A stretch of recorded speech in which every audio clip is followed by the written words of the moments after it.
안녕하세요. 축구보는 고양이 캐슨날입니다.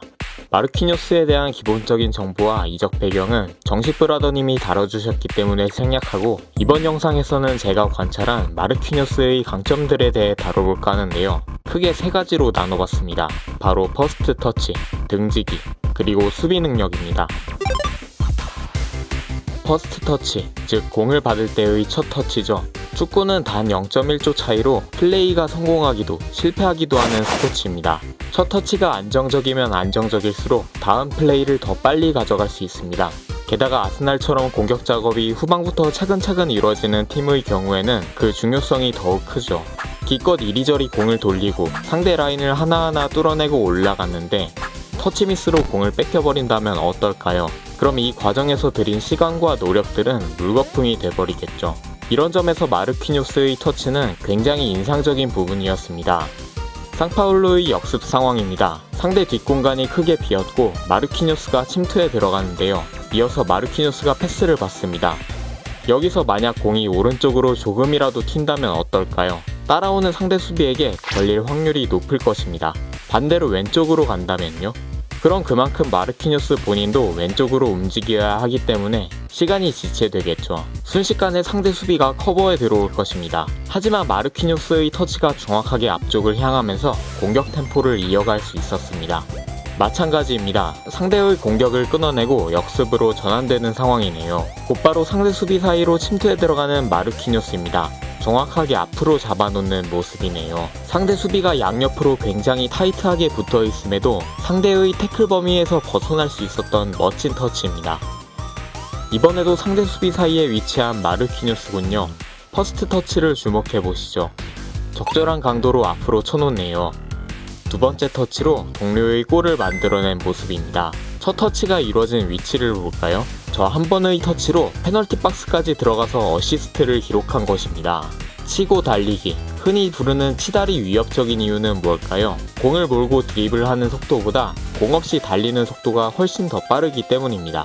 하지만 조금이라도 길게 쳐놓는다면 기다리고 있던 상대 선수에게 걸릴 확률이 높겠죠. 이런 점에서 마르키뇨스가 보여준 터치는 효율적인 공격을 만들어내기에 최적의 터치였습니다. 전방에서 전진 패스를 받을 때는 상대 수비수가 뒤에서 압박을 가할 때가 많습니다. 한번 수비수 입장에서 생각을 해보자고.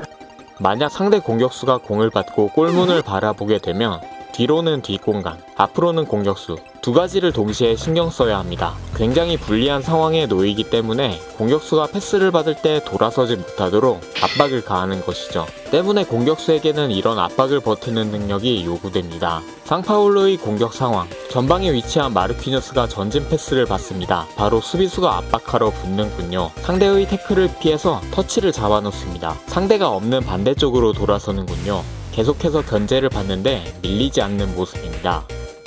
동료 센터백 미란다의 롱패스가 마르키뇨스에게 향합니다. 상대팀 왼쪽 풀백 필리페 루이스와의 경합인데요.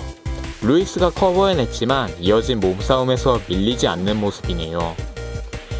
높게 뜬 볼을 동료가 헤딩하면서 세컨볼이 마르키뇨스에게 흐르는 상황인데요. 바짝 붙은 상대를 등지면서 압박 방향과 반대쪽으로 벗어나는 모습입니다. 이것도 비슷한 장면이죠. 좋은 신체 밸런스로 상대의 압박을 잘 버텨내는 모습, 등지는 플레이를 영리하게 활용하는 모습이 참 인상적이었습니다. 세 번째는 수비 능력입니다. 그냥 수비 능력이라고 하니 꽤나 추상적인데요. 구체적으로 세 가지로 나눠서 살펴볼까 합니다. 상대의 공격 작업을 방해하는 압박과 패스 길목 차단, 또 동료가 비운 자리를 커버하거나 도와서 협력 수비하는 수비 가담입니다. 먼저 압박부터 살펴볼까요?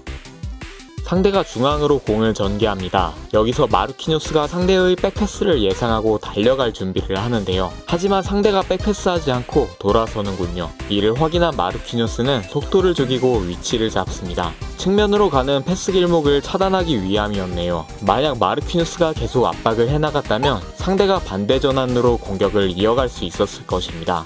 상대팀의 후방 빌드업 상황입니다. 최초의 골키퍼가 왼쪽 풀백에게 공을 연결하는데요. 여기서 마르키뇨스는 위치를 잡고 자세를 낮춥니다. 중앙으로 가는 패스에 대비한 것이죠. 전개가 어려워진 상대 왼쪽 풀백이 백패스하려는 자세를 취하자 즉각적으로 압박할 준비를 하는 마르키뇨스입니다. 압박받은 센터백은 골키퍼에게 백패스를 하는데요. 중요한 것은 여기서부터입니다. 압박하려다가 갑자기 속도를 죽이는 마르키뉴스인데요. 왜 그랬을까요?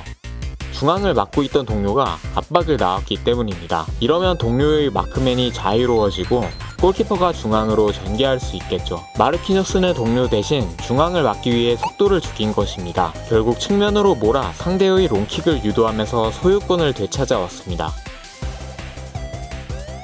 공중볼 경합 후 상대가 세컨볼을 따낸 상황입니다. 여기서 마르키뉴스의 움직임을 주목해봐야 합니다. 최초로 후방으로 가는 패스 길목을 막고 있는 모습인데요. 서서히 내려가면서 위치를 잡습니다. 반대쪽 대각선으로 가는 패스기를 인지한 움직임이죠. 위치가 매우 좋습니다. 혼자서 두 가지 패스기를 막아낸 셈이죠. 결국 백패스를 유도하면서 상대 공격을 지연시켜냈습니다.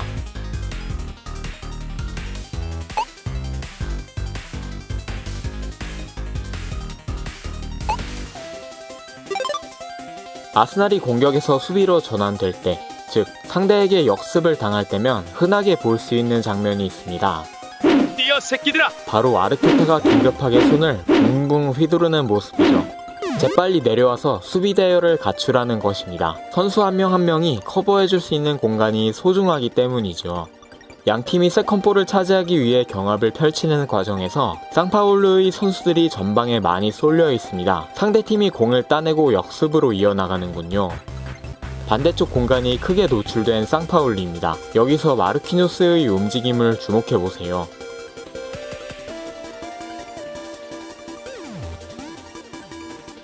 역시 상파울루가 공을 뺏기고 역습을 당하는 상황입니다.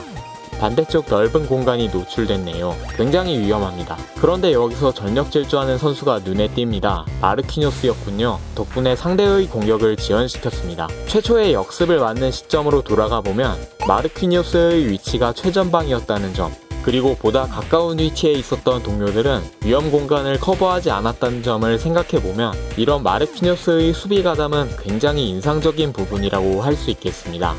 번외로 이런 마르키뉴스의 수비 능력과 관련하여 재밌는 점을 발견할 수 있었는데요. 바로 상대의 세트피스 상황에서 짧게 연결하는 패스에 대비하는 역할을 항상 마르키뉴스가 맡았다는 것입니다. 상대가 왼쪽에서 차든 반대로 오른쪽에서 차든 상관없이요. 앞서 다뤘던 마르키뉴스의 수비 능력을 활용해서 2대1을 커버하는 역할을 맡긴 것으로 보였네요. 이렇게 퍼스트 터치, 등지기, 수비 능력 세 가지로 나눠서 마르키뉴스의 강점을 살펴봤는데요. 저는 개인적으로 이런 점들 때문에 마르키뉴스가 중앙 공격수로도 뛸 수 있는 자질을 갖추고 있다고 생각합니다. 물론 임대를 갈 수도 있겠지만 프리시즌에 좋은 모습을 보여서 이번 시즌 아스날과 함께 했으면 하는 바람입니다.